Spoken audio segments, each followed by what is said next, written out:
a hard place. Like a wind from Goldland he sweeps by, blown far from his homeland in search of glory and honor. We walk in the garden of his turbulence.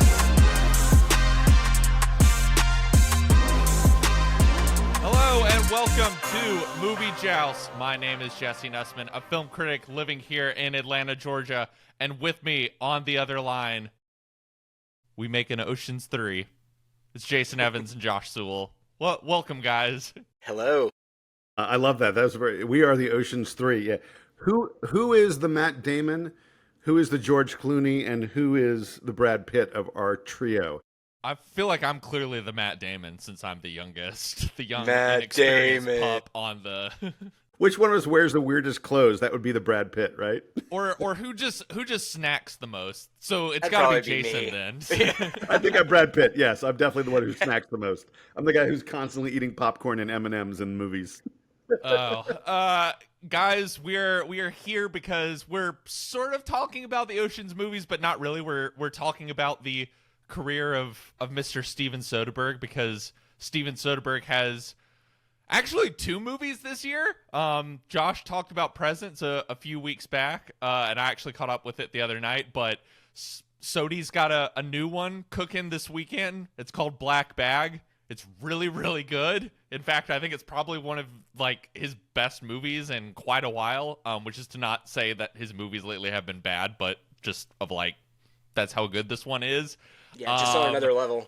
Yeah. So, guys, before we kind of get into that movie and talk about how it fits in with like Soderbergh's wider filmography and some of our other Soderbergh favorites, what does Steven Soderbergh mean to you guys? Like, to me, I think of him as like, you know, a director who I'm always excited to see what he's doing, even if I don't always enjoy it. I always walk out being like, cool experiment.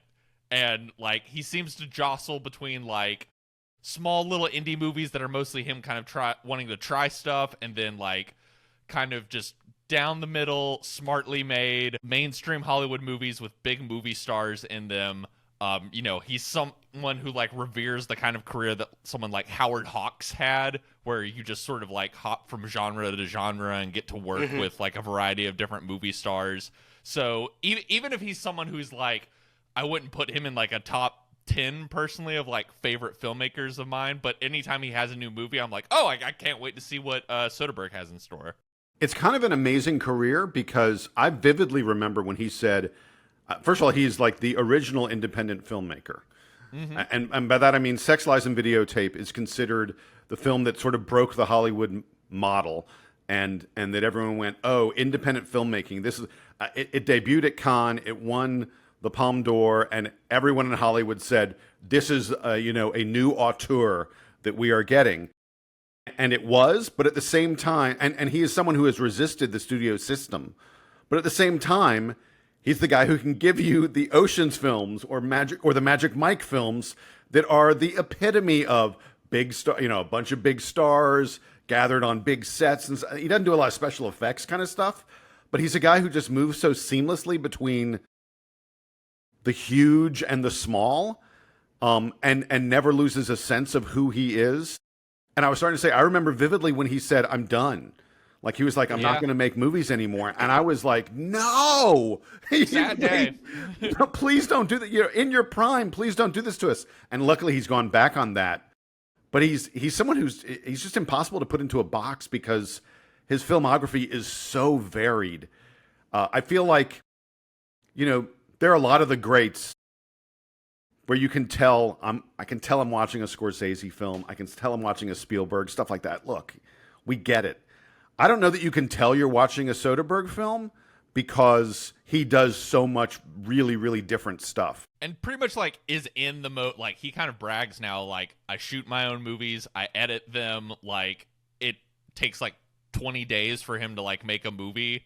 And like his crews are very, very smart. Like he seems to operate, even though he's working with, the biggest stars in Hollywood, he operates like a small independent filmmaker, because he's just like, I don't want to deal with like the BS of like waiting around. Like I like just making stuff. Yeah, and as you can see from, put this year, we're 3 months in and he's got 2 movies.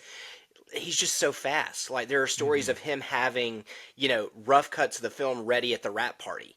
Like, let's look at what we've done over the past, 20 days. It's here. One of the first filmmakers to really take advantage of, evolving technology. Like, one of the first filmmakers to shoot, like, full-blown features on iPhones with movies like Unsane and High Flying Bird. So to have a guy who's sort of at the forefront of multiple shifts in the way we make movies shows just how long he's been doing this and how good he is at not really reinventing himself, because he's kind of stayed true to who he is his whole career, but how good he is at adapting to whatever, the industry throws at us.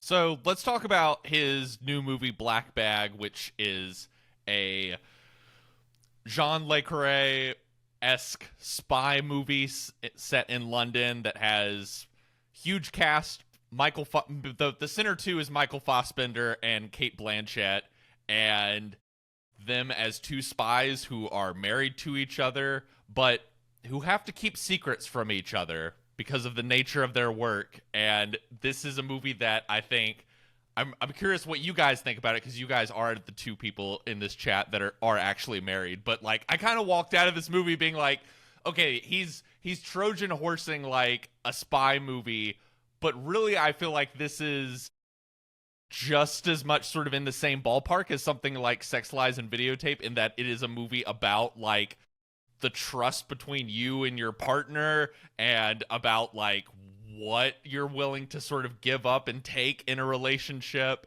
and seeing that play out amongst not just the Michael Fassbender and the Cate Blanchett character. It should be mentioned the Michael Fassbender character is having to like weed out a rat that's possibly or in the sort of MI6 building, but you also have this like huge cast of characters, including what's the guy's name from Bridgerton? Regé-Jean Page.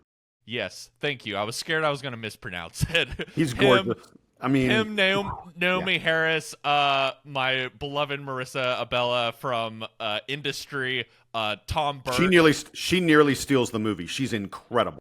Yeah, her and I like Tom Burke, who people might recognize from stuff like Mank, or he was in Furiosa last year, but was like incredible in the Souvenir movies, if anyone's ever seen those.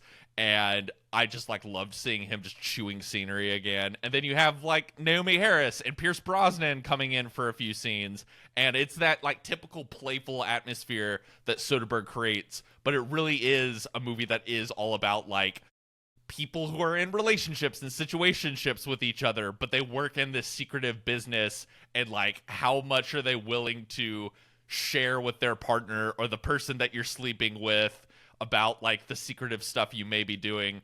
And you can kind of, I think, forget about some of the spy specifics of it, like what are they looking for, what does it do, what does it mean for the world stakes, and it's actually about like what does it mean for the stakes of these characters, and can they trust the people around them?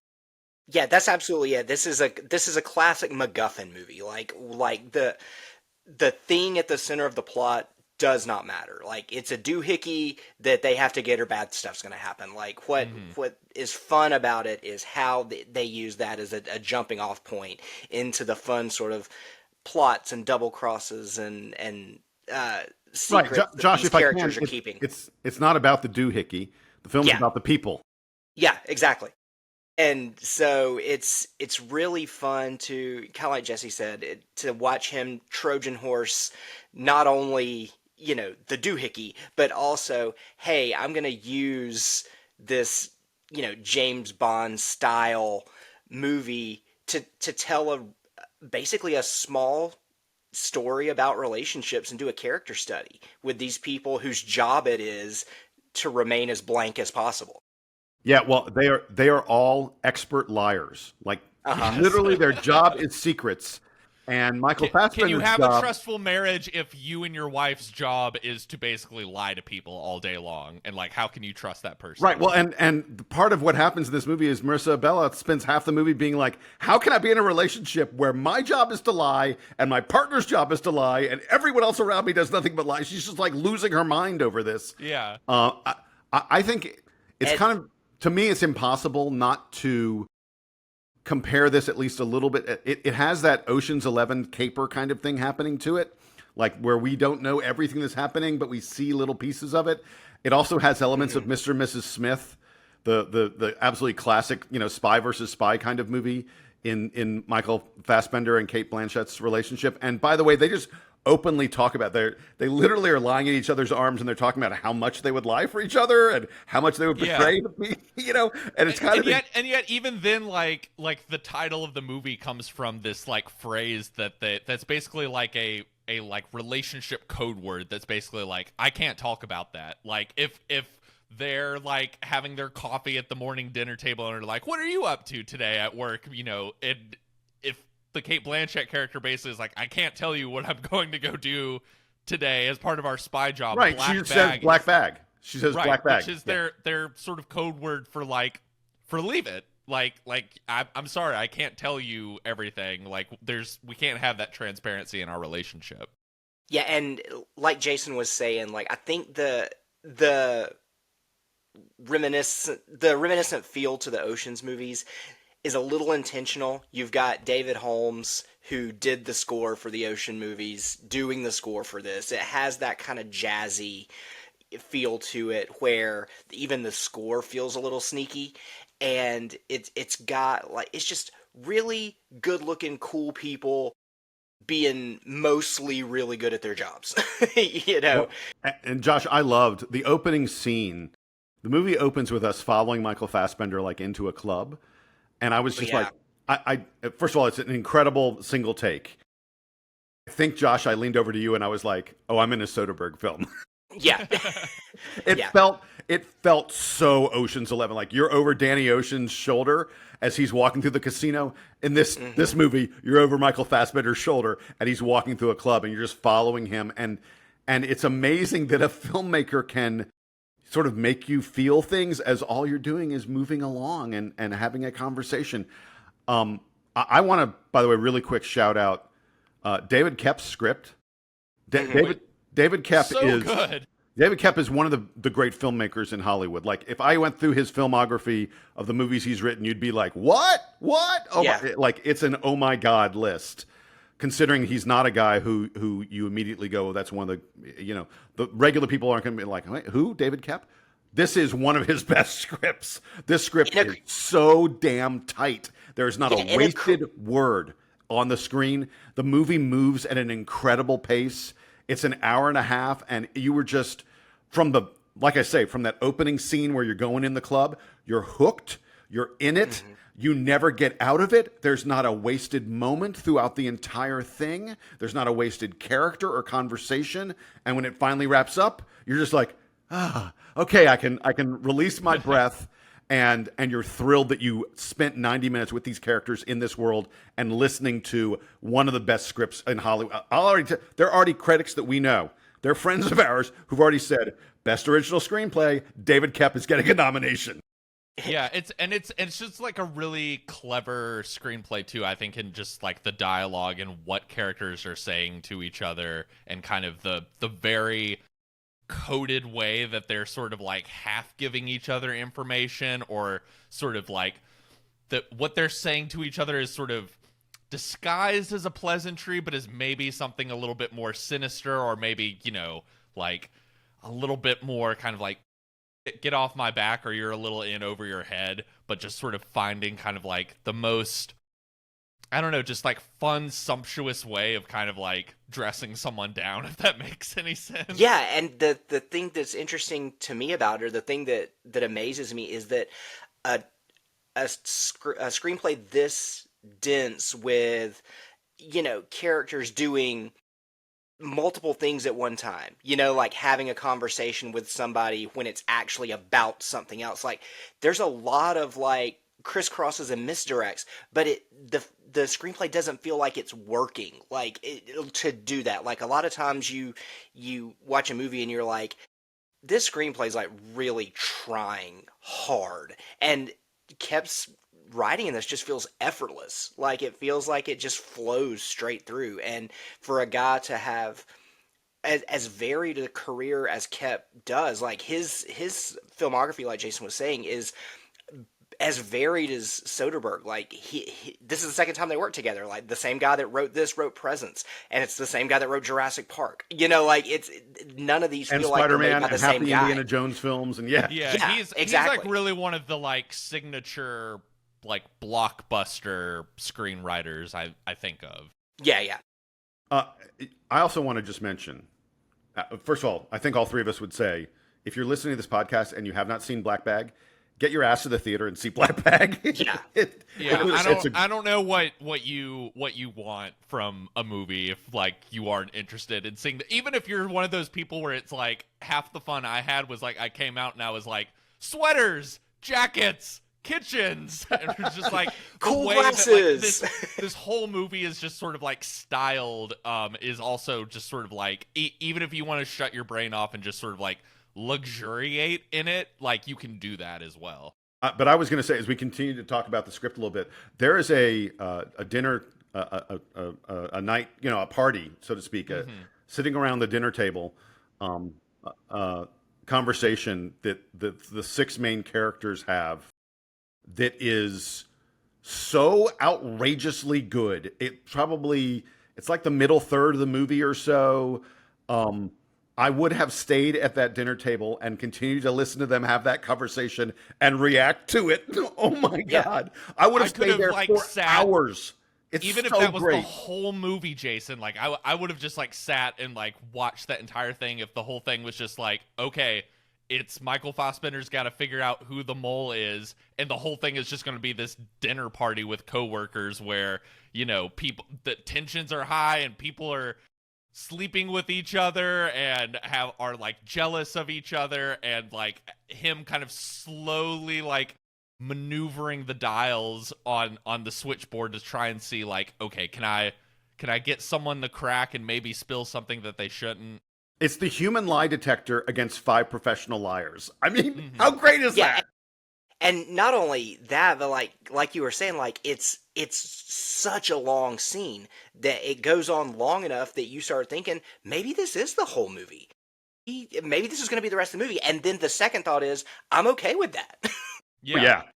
Just to watch the camera follow these people around the table and watch these little subtle, minute changes in facial expression, like it's just really, really cool. And then you get sort of like a mirrored version of that scene towards the end of the film where everybody kind of comes back together once new information has come to light, and you get like a reprise of this that is different but equally good. Yeah, it's very Agatha Christie in terms of sort of like the collection of characters that you have all around, and then like if you want to think of the Michael Fassbender character as the like, your Benoit Blanc or your Poirot, who's basically just going to give this sort of long speech at the end to basically like point out like you are the person who I've been looking for this entire time. Do we maybe want to like kind of get into our top fives, and we can still kind of discuss Black Bag, but just sort of as sort of a like, hey, if you like this aspect of this Soderbergh movie, you'll like Black Bag for this reason, or if you have seen Black Bag but you haven't seen this other one, maybe you'll like it. You guys want to kind of get into our top fives that way? Who wants to get started? Who's feeling excited? Well, I mean, I'll say right off the bat, Black Bag's number 4 on my list of the best Soderbergh movie. Okay. I mean, Josh, did it make your top 5? Not yet, but that's just because I was worried about recency bias, but I could totally see it making it in there eventually. Yeah. It's that good. It's really fun. Yeah, I had Sex, Lies, and Videotape as my number 5, which, Jason, you already brought up, and, I don't know what much more there is to say than what you said. Like, it is one of the signature American independent movies of all time, and, it is the movie of his I thought the most of, kind of walking out of this one of like, oh, that would be a really cool double feature because they are kind of about similar things, and that movie is even more stripped down to like it really is just like 4 characters, and you just sort of being like on the edge of your seat and totally absorbed for like 90 minutes about like the weird kind of pervy tanglement that like these 4 characters have found themselves in. If you've never seen Sex, Lies, and Videotape, I highly recommend checking it out. There's a great Criterion re-release of it from a few years back. So excellent independent film. Yeah. So for my number 5, I'm gonna go with I think I'm going with Contagion, because it is just another example of his talent at working with a ton of famous actors, taking multiple different storylines and weaving them together in a way that, even though there's a ton going on, you never feel lost. You always kind of know where you are in the story, and terrifyingly prescient. Like 10 years later, basically everything except the very end of that movie came true during the actual COVID pandemic. Yeah, and I remember, I saw it first and in the theater and just walked out shaken.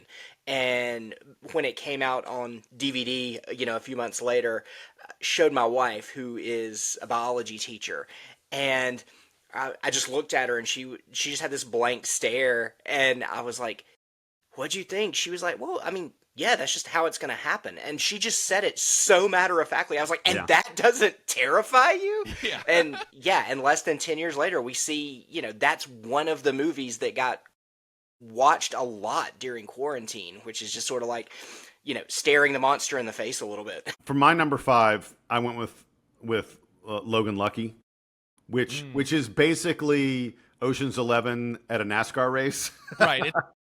It's Hillbilly Ocean's 11, basically.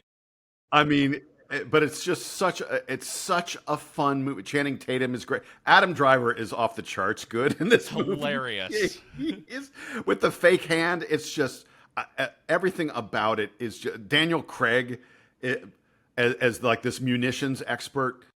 It's an incredibly fun time at the movies. It will look. I don't know where Ocean's 11 is going to fall on you. When we get to Ocean's 11, it's my number 1. I think that's the most fun I've ever had in a Soderbergh film. But you can come very, very close to it with different characters and not quite as much Hollywood beauty and Las Vegas opulence in Logan Lucky.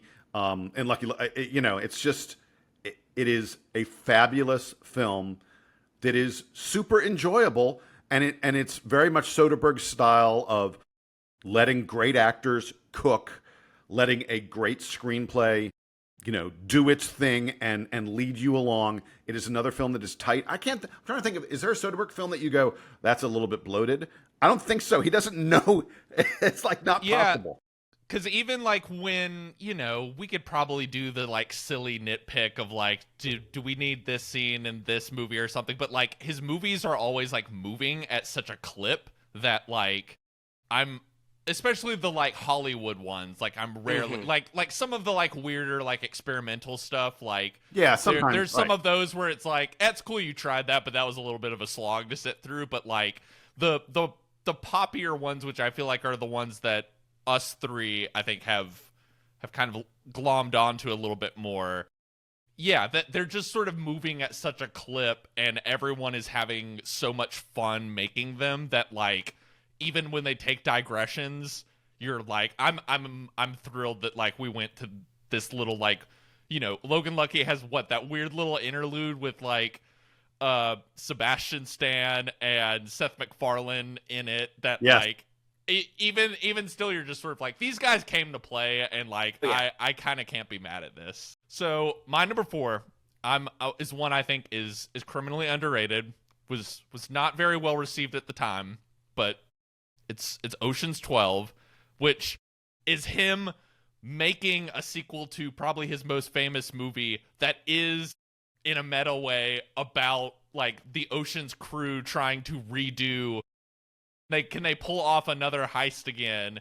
And it is even more kind of European influence, not just because it's set in Amsterdam, and I believe has some sections in Paris. It's just a much more playful movie aesthetically than even the first one is, and Soderbergh is just having so much fun, kind of pushing up against expectations of oh, you think this is going to happen because it played out this way in the first movie, but actually we're going to pivot, and there's all this other fun meta stuff with him playing with sort of the movie star personas of the entire cast. There's, I'm thinking of the Julia Roberts Yeah. sequence later in the movie. It's just like that's a movie that I've always been shocked that I was a kid when it came out, so I did not see it in the theaters. So maybe you guys can better explain where we were as a culture. But I've always felt like this movie is arguably just as fun as the first one, and is him kind of doing a fun, wacky European caper, and yet is like playing with a lot of meta humor in sort of coming back to the Oceans franchise. I even think it's better than 13, which 13 is fun, but this one I think is way more playful and way more, surprising in places than that one is. All right, I'm going to dump on it a little bit. It is an enjoyable film. It's a good movie. There's no question about that. I don't think it's even in the same ballpark as the original, as Ocean's 11. I understand what Soderbergh was going for and what he was doing, playing with the notion of a sequel and the notion of stardom and the such. I kind of hate the part where Julia Roberts plays someone who looks like Julia Roberts. Thought it was funny. On paper, I see it as I can see why people like it. It took me completely out of the movie. I was like, well, so does George Clooney look like George Clooney? Does Matt Damon look like Matt Damon?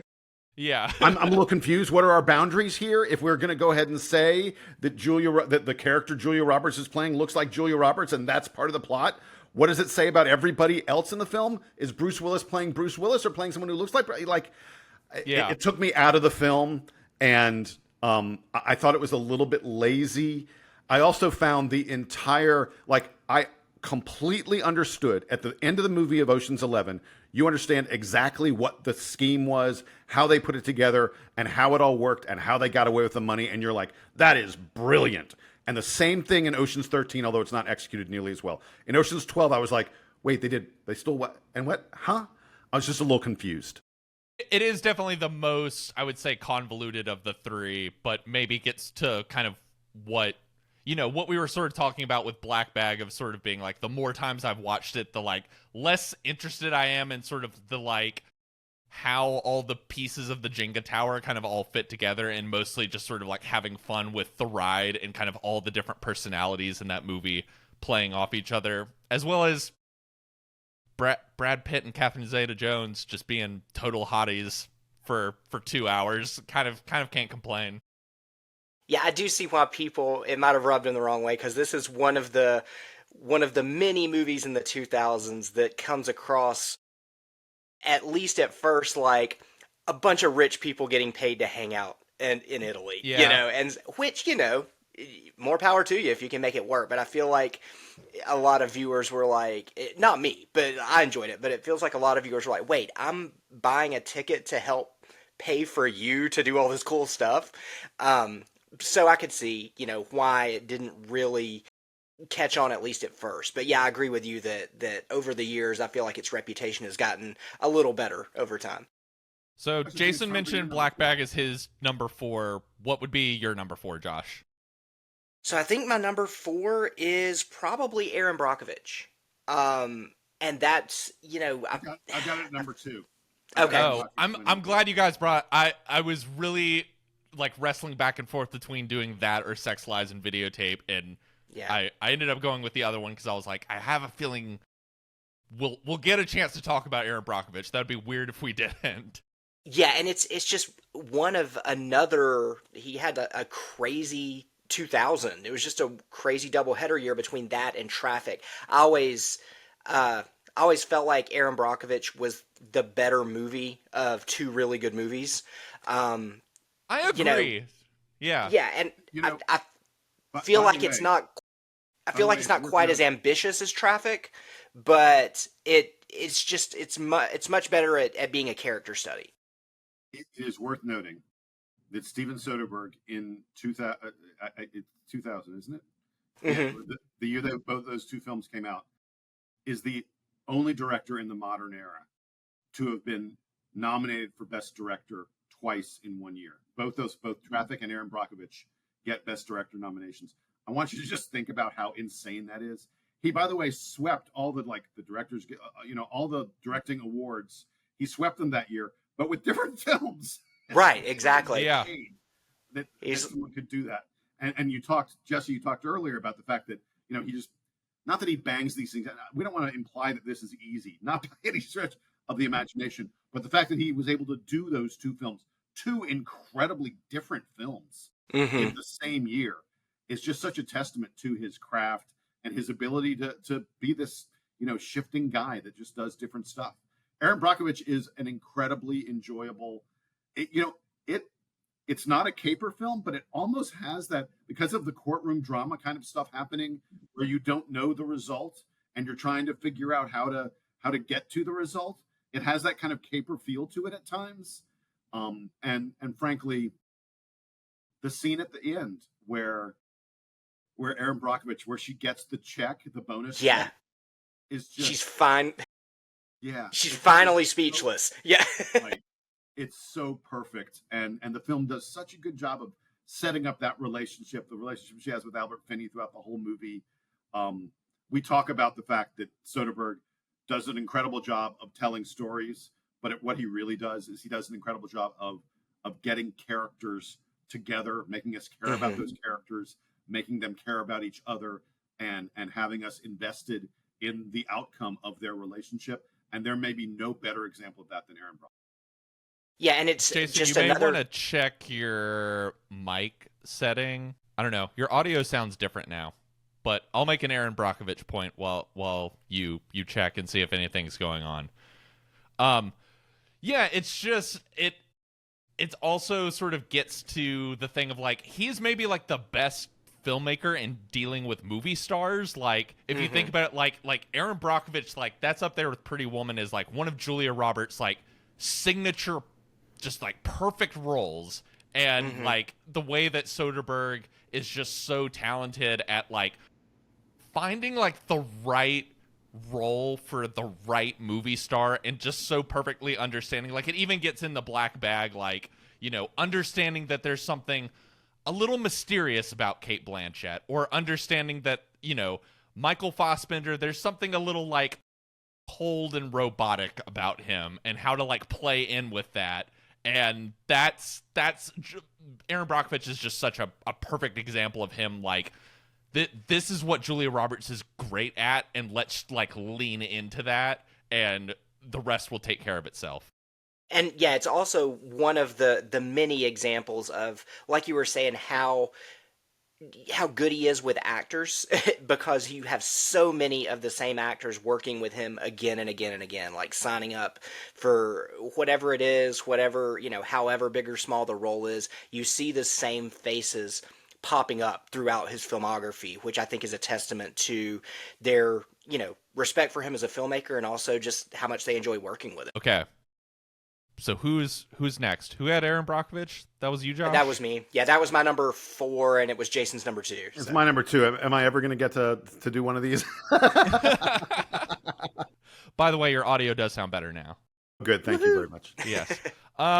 So are we on to number 3s? Are we on to number 3s? Yeah, now? I think we're at number 3s. So my number 3 is another one I think is pretty underrated, which is The Limey, which is like Soderbergh kind of doing like, it's kind of his version of Taken. Like it's basically him doing kind of like a nasty revenge movie where Terrence Stamp plays this British gangster that learns that his daughter has died in Los Angeles, and that this like wealthy, I forget if they specify like what he does for a living, the Peter Fonda character, but let's just say he's like a wealthy, womanizing Hollywood Hills man.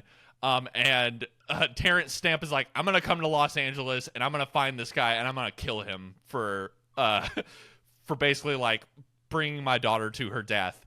And Soderbergh finds the most interesting way of playing this scenario that you feel like you've seen before, playing it out in this very unorthodox, experimental way that totally works for the movie and makes it so surprising, in which he's kind of mixing kind of like, the audio and the visuals in a way to where like you're hearing characters like monologue from one scene, but then you're seeing the action play out from another scene. And it sounds like it would be confusing, but it actually isn't. And you're sort of like, oh, holy cow, like why how has no one else like thought to try this or something like that? And it just has this very traditional story that you feel like you've seen before play out in this really experimental and kind of unusual way. He's using footage from this other Terrence Stamp movie that came out in the 60s as like, and recontextualizing it as like flashback footage for the story he's telling. It's just a really, really creative movie that like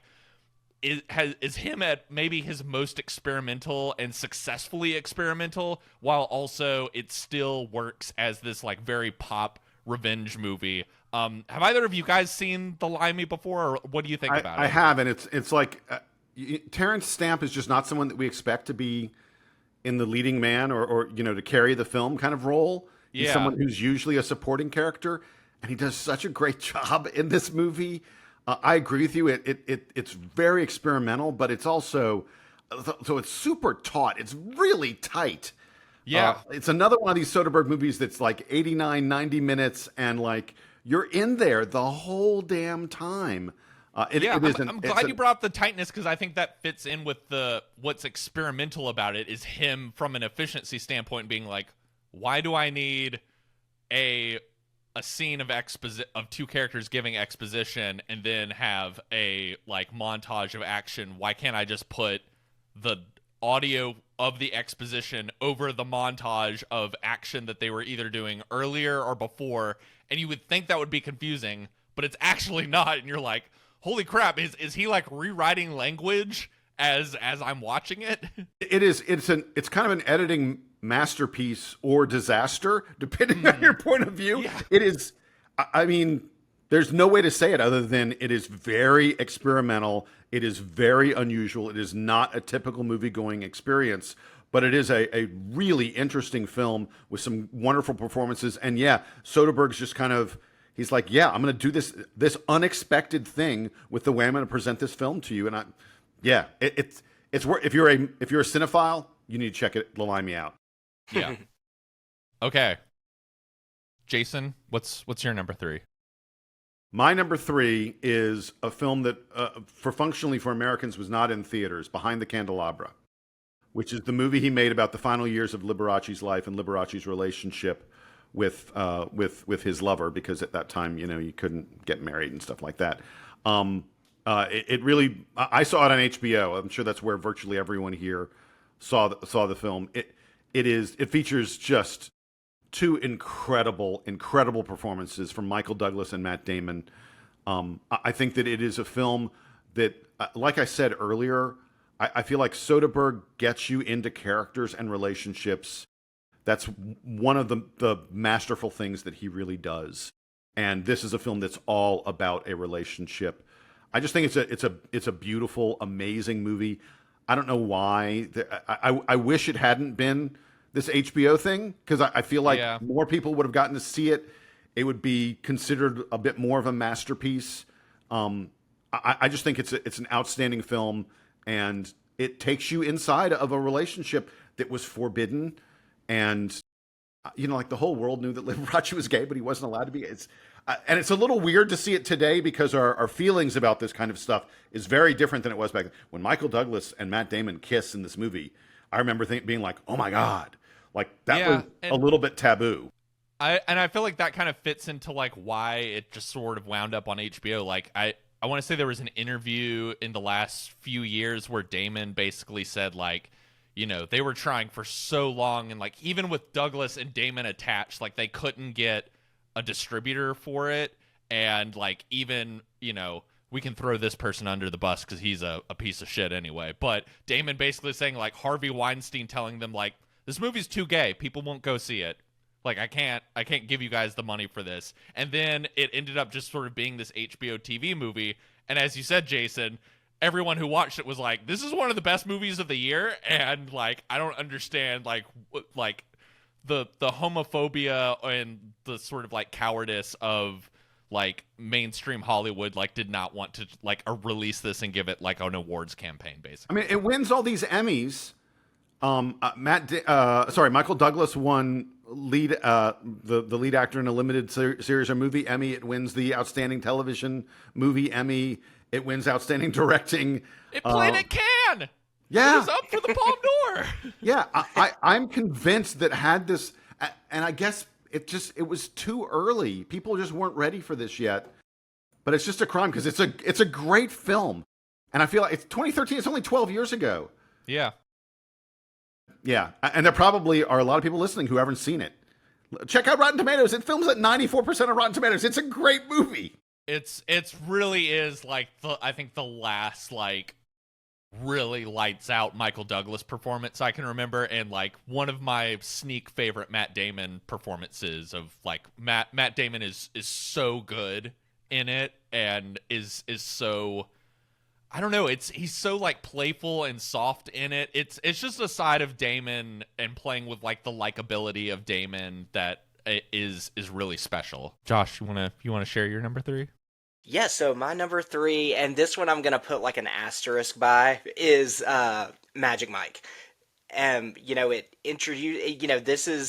not the movie that introduces us to Channing Tatum, but it's the movie that really shows us, before this, he was the step-up guy. He was, and I think the combination of this and 21 Jump Street coming so close together just shows you a range that, that shows... Channing Tatum had a good year.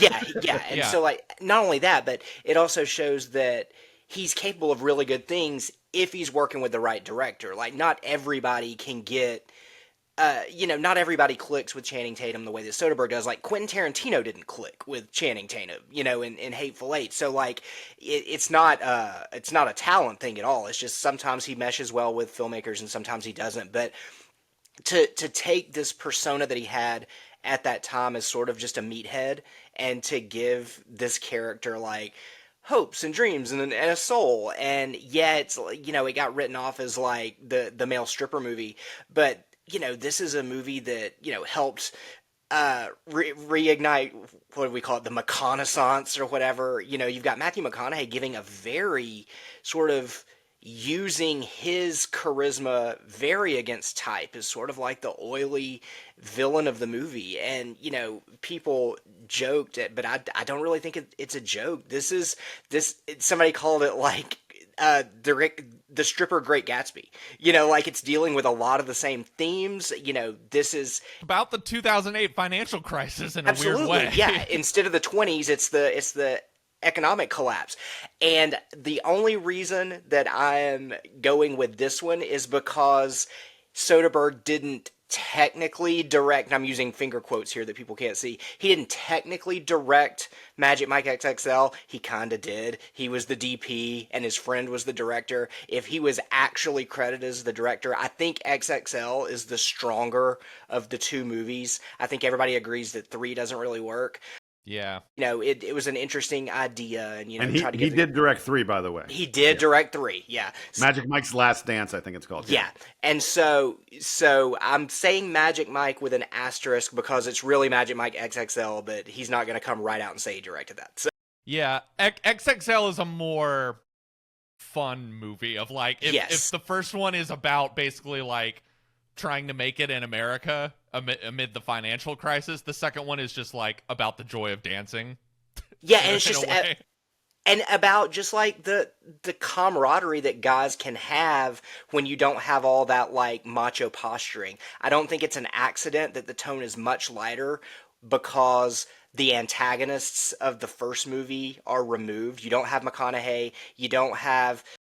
Who's that guy that they were trying to make a thing for a while? And just more Alex Pettyfer? Is that who it is? Yeah. Oh my God. So neither of these guys are in the movie. 4. Yeah. Oh God. And he's kind of the weak link of the first movie anyway. And so when both of them are removed, XXL is just purely the more fun. But if you're looking for like substance and context, Magic Mike is going to be, the one you pick for that. But they're both really great movies. Yeah. Go ahead, Jason. Yeah, the thing that always struck me about Magic Mike is you're expecting, based on the commercials, the marketing, everything else, you're expecting like, I'm going to go have fun watching a male strip show. And there's some of that for sure. I mean, like the dancing Channing Tatum is really impressive. And Soderbergh does a great job of presenting it to you. But like you guys said, I mean, there is a very serious, dark story at the core here. And I think one of the reasons Magic Mike doesn't get as much, perhaps, recognition as it should is because audiences are sort of like, wait a second, I didn't know I was watching a film about these people like having super complicated relationships and needing the money and where's it going to come from? There's like a lot baked in here. He's like, I didn't think I was getting The Big Short here. Yeah, exactly. and you know, we've talked a lot about Soderbergh sort of shoehorning something else unexpected into what you're actually getting, and I think that audiences have had a little more trouble. It's kind of weird to me. Magic Mike is almost remembered better than what it was at the time. Like at the time, people were a little bit like, "What is this? This wasn't what I expected." And now people look back on it. We've gotten 2 sequels and everything, and it's this franchise. I think it's because they sort of just remember the YouTube clips of Channing Tatum dancing. But there's a very serious character story that's happening inside the film about male strippers. Yeah. It kind of feels like the poppier version of, I don't know if you guys have seen a movie he did a few years before that, the Girlfriend Experience, but like, which sort of feels like a trial run for Magic Mike, and like, I want to tell a story about economics, but I want to tell it through sex work, for lack of a better word. And sort of that movie is a little like, it's a cool idea, but it's almost like a little like too cold and intellectual. And in Magic Mike, kind of, he finds that right balance with like a subject matter he's interested in and a vessel to tell it, but also that thing that we were kind of talking about with Aaron Brockovich of like, no one has like really gotten like what Channing Tatum is good at as a movie star, and I'm gonna like show the world that like this guy is more than just sort of like a hunky body, basically. That like this guy is actually like charming, and you will like love watching him for 2 hours.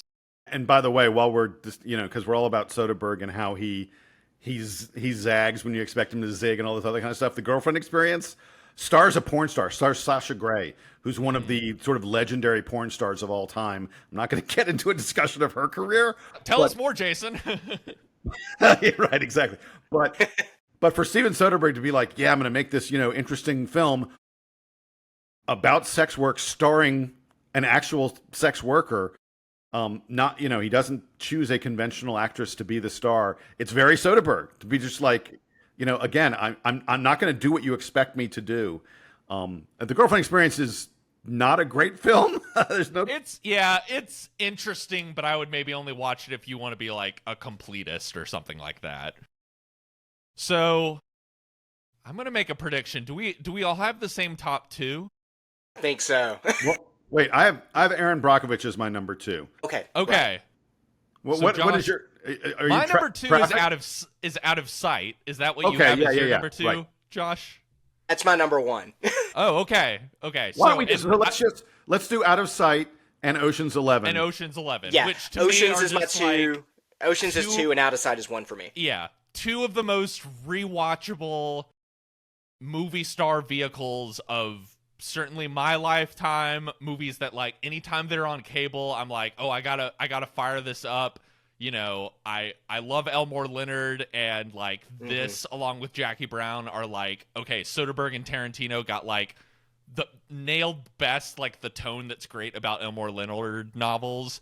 And then I mean, Ocean's 11, like what is there to say anymore other than just like it is every single moment, no matter how small, is just so perfectly calibrated and fun.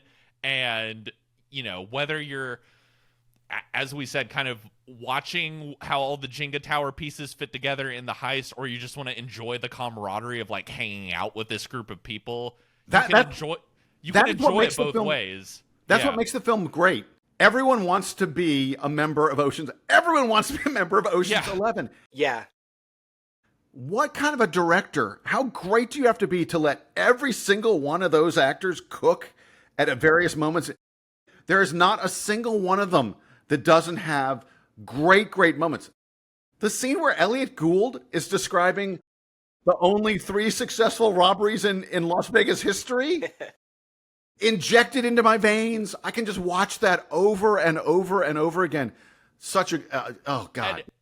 The moment I always think about that's like my favorite moment in any, well, both movies have, I think, my 2 favorite Soderbergh moments, which in Ocean's 11, it's just the scene of Pitt and Clooney at the bar, and Pitt is kind of like borderline just like sleeping at the bar. And Clooney's like, we need another. We need another. Yeah. He's like, you think we need one more? Yeah, we were right. We probably need one more. And Pitt's like not even doing anything. Doesn't react. Just knowing like he doesn't need to do anything. He's Brad Pitt. Just like let luxuriate in his hotness being frumpy for a few minutes. And then in Out of Sight, which I think has like, at least in my lifetime, the sexiest coupling on screen ever of Clooney at peak hotness and Jennifer Lopez at peak hotness. Yeah, and in a trunk together.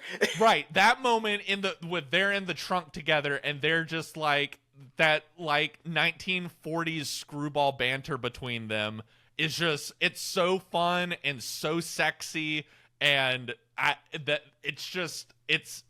it's catnip for me. It's just like, it's such a purely fun experience, and him recognizing what both of those actors were capable of at a period of time when like Clooney's still kind of just a TV guy on ER, and Jennifer Lopez is like, you know, a fairly successful pop singer, but like no one's considering as like that big of a movie star, and him being like, they're, you know, that I can make a like magnificent like 40s screwball comedy crime caper with on the back of both of these movies, and like America's just going to eat it up.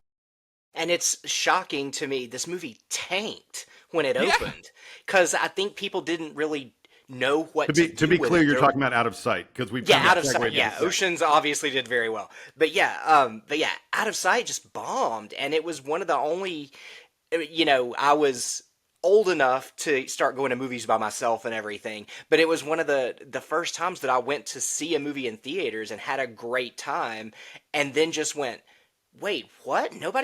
Why did nobody see this? And of course now everybody loves it, but you know, it has did gotten this get big lucky reputation through, you know, home video and playing on TV constantly. That's what I was just about to say, is like, I feel like the way that it sort of gained its reputation, movies don't really get a chance to do anymore. Like, you know, people don't get to find this on DVD if it's on a particular streaming service that you don't have. You're just out of luck and you're never going to watch it, you know? And so I feel like it was one of those last movies to really develop a sort of a second life through word of mouth.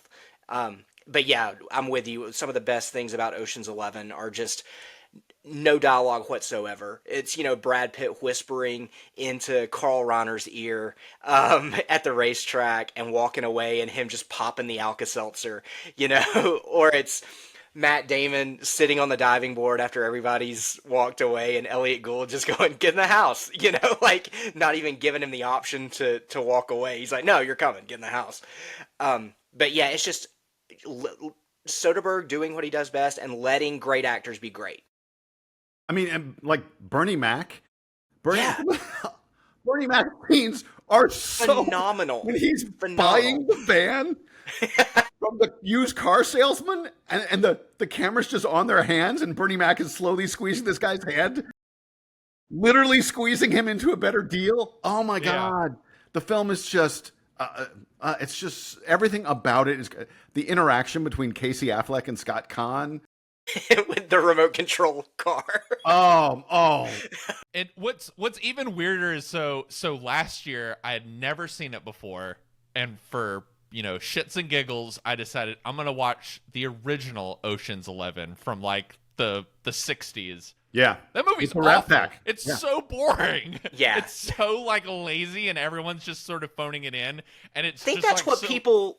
I think the OG Ocean's 11 is what people think Ocean's 12 is. It's just a bunch of famous people sitting around talking, and you're like, no, watch the original Ocean's 11. You can see how much better this bad movie you think is bad actually is. Yeah, it was just like such an eye-opening kind of like, wow, that makes me love the Soderbergh version all the more, of like how fun and sort of smartly directed and how energetic everyone is in the cast, with like how sleepy and kind of by the numbers the you know, the original one is. And I don't know, it's that and Jurassic Park are like the two movies that I think I've rewatched the most over my entire lifetime, of just anytime they were on TV growing up, just like, oh, I gotta sit and finish it. I think to bring it bring it full circle again, I think the reason that we all responded to Black Bag as well as we did is there are bits of all of these other movies from Soderbergh that we love in Black Bag. Obviously, there's Oceans, but there's also the camaraderie of Out of Sight. There's the cool, stylish sleekness of that in there. There's the, the genuinely menacing bad guy when that's revealed, like what the villain is capable of. Like he's Really? he's Is Andy charismatic, but he's Garcia also menacing? Andy Garcia, yeah. you hate him. I don't know that he's menacing. Oh yeah, well yeah, that's true. But or in 12 and 13, Al Pacino is loathsome in 13. Yes. So. But yeah, like Blackback has all of these little little combinations of all of these movies in a new package, and again, working with actors he's worked before. Michael Fassbender was in Haywire. Cate Blanchett was in The Good German. I know the less said about that, the better. But it shows that he respects these actors, and these actors clearly like working with him.